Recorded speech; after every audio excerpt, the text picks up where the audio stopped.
Hi again guys, back with another unboxing. Taking out more of the puzzles from this box I just got recently from icebay.com. It's packed nicely. Things are certainly not going to be moved around in transit. So everything you get from China these days is covered in these this packing tape stuff. I think it's because Chinese authorities now open every parcel that's posted from China, which also delays the postage as well. So anyway, here's the next puzzle in the box. This is one that I've wanted for quite some time. These have been available for quite a long time now, but I've never got around to owning them. I've got the wormhole one, but that's the only one of this series that I actually own. And you can see there, this is the 3x3 Mixup Plus. I've got the WitEden and Oscar's 3x3 Mixup cube. Oops, sorry about that. But this is the first one of this kind of Mixup cube I've owned, and wow, the turning on that is fabulous. That is so good. It really is. It's a couple of little catches, but the actual ease and smoothness of the turning is really good. I know I remember thinking this about the wormhole cube as well when I got that out of the box. They just turn. They're so well made. The quality of them is absolutely obvious from the first moment you turn one of the faces. Now, obviously there's going to be some breaking in required. It's got a complex little mechanism inside. You don't get a lot of corner cutting on these, so you do need to make sure things are lined up. But you got, you know, a little. So you don't have to be completely precise about it. But again, as long as there's enough that it doesn't absolutely have to be sort of to within half a millimetre.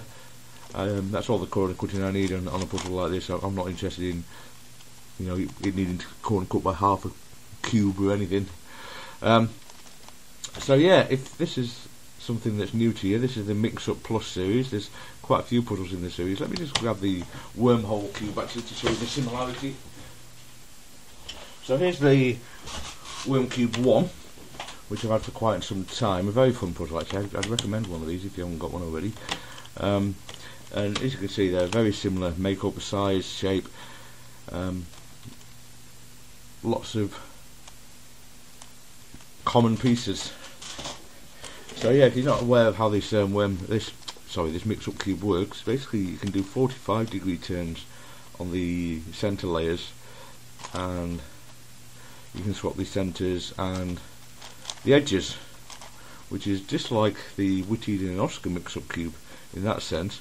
But then you've also got these little what we're going to call them inner edges, I suppose, that are next to them, which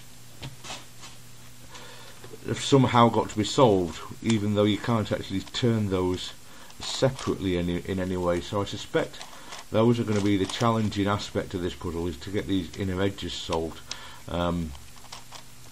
I've deliberately avoided ever watching any solves of these puzzles, even though they've been out for quite some time, simply because I don't want to. I knew I would get them at some point, and I didn't want to spoil any of the solving process for myself or anything. But yeah, as you can see,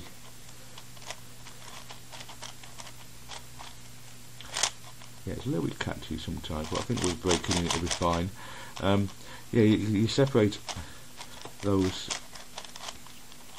inner edges from everything around them, so but you can't actually move them.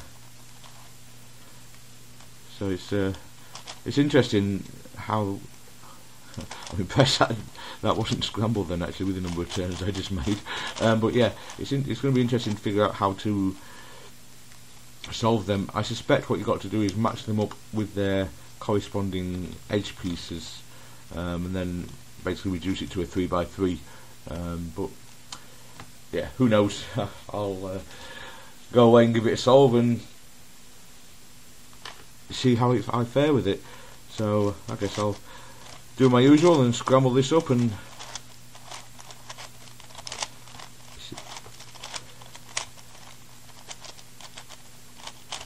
see how difficult it is.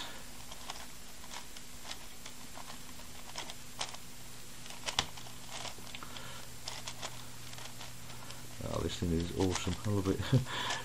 I love anything that shape shifts in unusual ways. I think like most puzzle addicts do. Everybody seems to enjoy shape shifting puzzles, and this is just quite unusual the way it's shape shifts. So what I'm trying to do is get all the inner edge pieces separated from their respective edge pieces at the moment, and centres, and I think that's about it on that front. So yeah, as you can see, the inner edges actually, they change orientation. So you can see that all these lot up here are now sticking up around that centrepiece, so that's interesting. I wonder what that's going to be like. I presume that kind of gives you some sort of guide to which side of the centre they belong on, because like, yeah, there it's flat, if it's there it's not. So yeah, that's going to be a helpful guide to where the pieces belong, I think.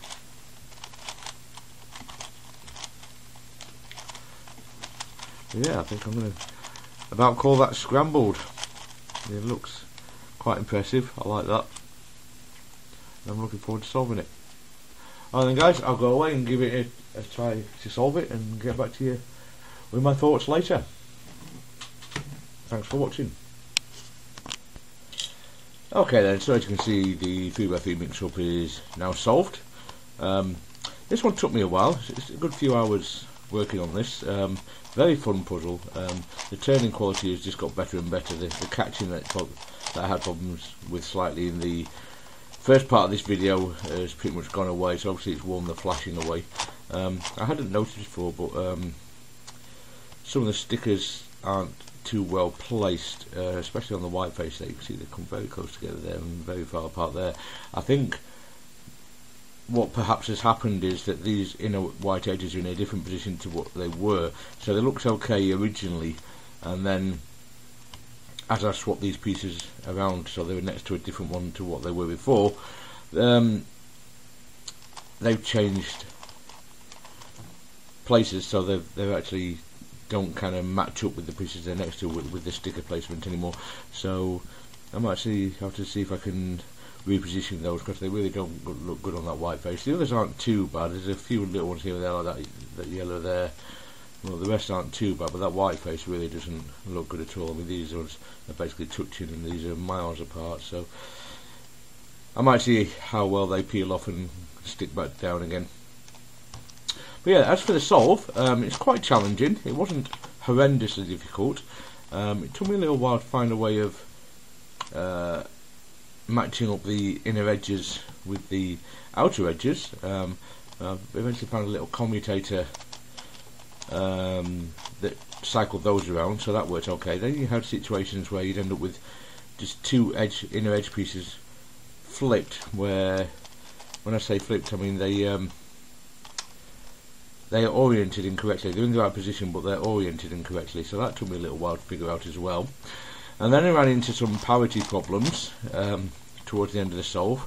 I'll be honest, I'm not entirely certain how I fixed one of them. One of them I've worked out. You can get a situation where just one edge is rotated. I know I've had that on the Oscar and WitEden 3x3 mix-up cube. It's been a while since I solved that, so I couldn't remember how to fix it. So it took a bit of playing around until I actually figured that one out. So that one got sorted, thankfully. And another one where you end up getting to the end of the solve and you've got just two edges swapped places instead of three, which is an impossible situation on a 3x3. That one, I'll be honest, I don't know how I fixed it. Lots of playing around with things, lots of trial and error, but I don't know which part of it actually fixed it, because I ended up kind of scrambling in it accidentally and having to resolve it, and the parity was gone, so basically. So I need to work on that a bit more. But yeah, a very fun puzzle, very high quality. Not the cheapest puzzle, but not horrendously expensive either, and definitely provide you a good few hours of entertainment with this one, I think. So I definitely recommend this one. Excellent quality puzzle and a lot of fun. If you've got the Oscar and WitEden 3x3 mix-up cube, then this is a nice kind of step up from that. It's got some similar ways of working. as the 3x3 mix-up cube, the Oscar and WitEden one. This one's got some definite similarities in the way you go about solving parts of it, but there's also some differences as well, because you've got these extra inner edges, so it just adds an extra level to the solve, and it's definitely a lot of fun. Alright then guys, that's it for this video. Thanks very much for watching. Please click like and subscribe if you like my videos, and I'll see you next time. Take care now. Bye.